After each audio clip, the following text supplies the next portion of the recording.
দুলা ভাই আস্তাগফিরুল্লাহ ভাই খারাপ। আসসালামু আলাইকুম। আসসালামু ভাই, তুমি আমারে কি একটু আগে কোনো বাজে শব্দ কইছিলি মা? কই না তো। তোবা তোবা, আপনি হইলেন মসজিদের ইমাম সাহেব, আপনার কি কোনো বাজে কথা কইতে পারি? আমি তো স্পষ্ট শুনলাম তুমি আমারে দুলা ভাই বলে ডাকছো। হুজুর, দুলা ভাই কি বাজে শব্দ? যেটা জিজ্ঞেস করছি সেটার উত্তর দাও। দুলা ভাই বলে ডাকছো, সত্যি করে কও। সি সি সি সি সি, আমি তোমার কেমনে দুলা ভাই হইলাম? এই জাতীয় কথা যাতে আর না শুনি। যদি এর পরেও এই কথা শুনি তাহলে তোমার আব্বার কাছে কইয়া দিবি। হুজুর, আমি আর কমু না, আমার কোনো দোষ নাই। ওই তানি আমারে কইতে কইছে, সব দোষ ওই তানিয়ার। তানিয়া কইছে? এত বড় সাহস তানিয়ার? তুমি কি ঠিক কইতাছো?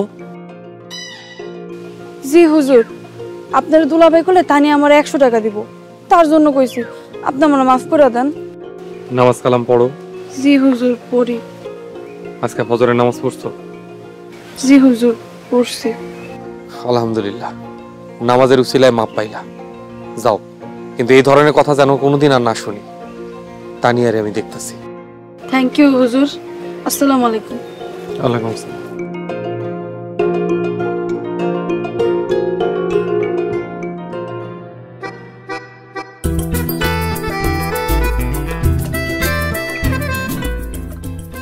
না কইতে কইছি কইছস, পরে বাইক করছি।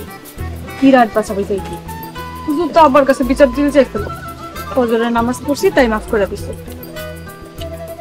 আচ্ছা কি কইছিস কো? তুই যা কইতে কইছিলি তাই কইছি। দুলাভাই ডাকতে কইছস, দুলাভাই ডাকছি।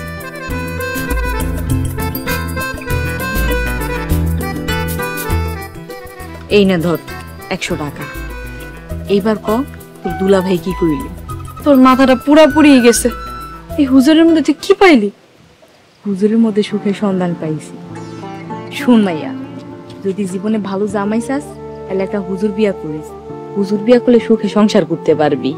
কোনো মাইয়ার দিকে তাকাইবো না, খালি তোর একলাই ভালোবাসবো। ওরে বাবা রে, তোর কথা আমার কান দিয়া ঢুকতেছে না। 100 টাকার লোভে কি ভুলটাই না করলাম। আর হুজুর যদি আবার কাছে বিচার দেওয়া যায়, লজ্জায় আমার মরণ লাগবো।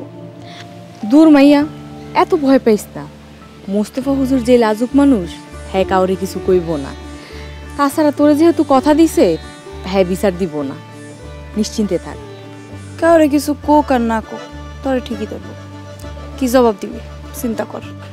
আমি তো চাই আমার দূরে এই সুযোগে আমি আমার মনের কথা কয়ে দিব। হয়েছে, এখন কলেজ এসো, অনেক দেরি হয়ে গেছে। চল।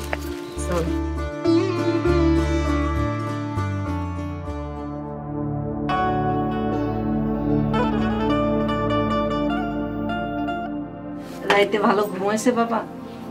ঘুম তেমন একটা হয় নাই, কারণ আমি দেশের বাইরে থাকি। এই দেশে আসছি, সবকিছুই নতুন নতুন জায়গায় ভালো ঘুম হয় না। আস্তে আস্তে ঠিক হয়ে যাবে। মামুন, আমরা সকালে ভর্তা, ভাত আর তরকারি খাই।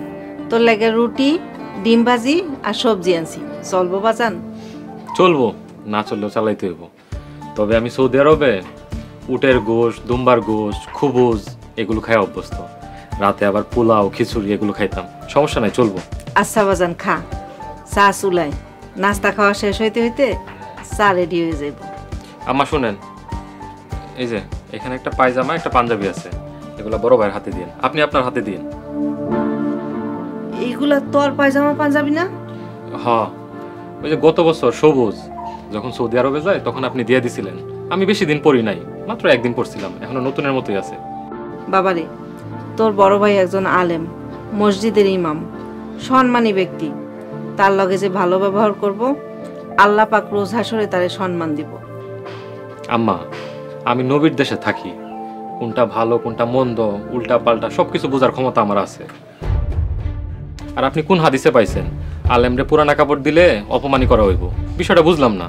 বিদেশ থেকে আইয়া সবাইরে কত কিছু দিলি, তোর বড় ভাইয়ের লেগে সামান্য কয়টা টাকা খরচ করতে পারলি না? থাক, আপনার দেওয়া লাগবে না, আমি দিব না। আরেকটা কথা, বারবার বড় ভাই করেন কেন? হ্যাঁ কি আঙ্গুর ভাই হয়? দয়া কইরা বড় ভাই বলে ডাকি। মামুন, তোর কাছে অনুরোধ, এই সব কথা মোস্তফার সামনে কোনোদিন কইস না। তোর কাছে মোস্তফার লেগে আর কিছু চামু না। তুই নাস্তা খা, আমি চা লইয়া আইতাছি। পরের ছেলের জন্য যে দরদ, এই দরদ যদি আমগোর জন্য থাকতো তাইলে তো হইতোই। আল্লাহ ধৈর্য দাও, ধৈর্য দাও আল্লাহ।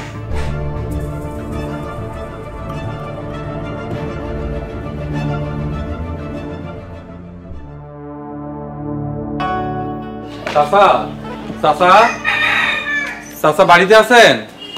চাচা, হুজুর আসসালামু আলাইকুম। ওয়ালাইকুম আসসালাম। আসসালামু আলাইকুম চাচা। ওই চাচা বাড়িতে আছে? ওয়ালাইকুম আসসালাম। জি উনি আসছেন। তুমি বসো বাবা। তানিয়া মোস্তফার চেয়ার দিয়ে বসতে।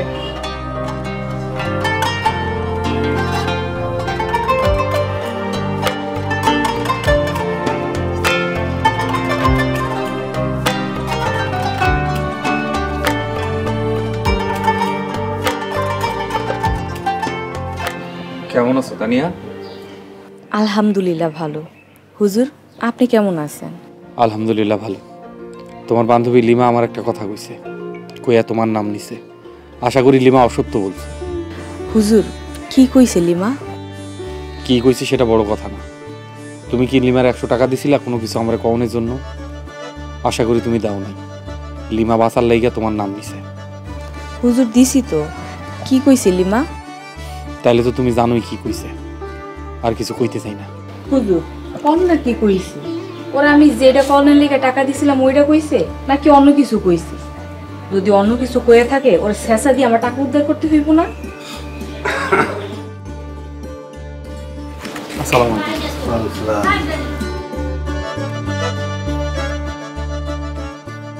কারে চাচা দিয়ে টাকা উদ্ধার করবি? না মানে আব্বা, লিমার থেকে 100 টাকা পাই। 100 টাকা ফেরত দেওয়া নিয়ে গরিমসি করতে আসি। তাই হুজুরে জিজ্ঞেস করতে আসি জোর করে 100 টাকা আদায় করা যাইব কিনা। হুজুর জায়েজ আছে? বান্ধবীরে 100 টাকা দিছস আর সেই টাকা উদ্ধারের জন্য হুজুরের ফতোয়া চাস? ফাজিল কোথাকার। যা হুজুরের জন্য চা নাস্তা নিয়ে আয়। আচ্ছা হুজুর, চা নাস্তা না খায় কিন্তু যায়েন না।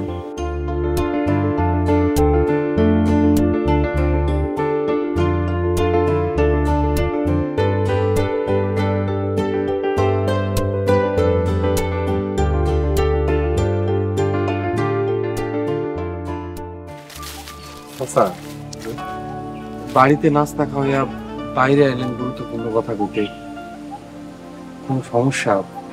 শোনো বাবা, সব কথা পরিবারের সামনে বলা ঠিক না, তাই তোমার একটা আড়াল। আমি কি কোনো ভুল করছি চাচা? কারো চোখে ভুল, কারো চোখে সঠিক।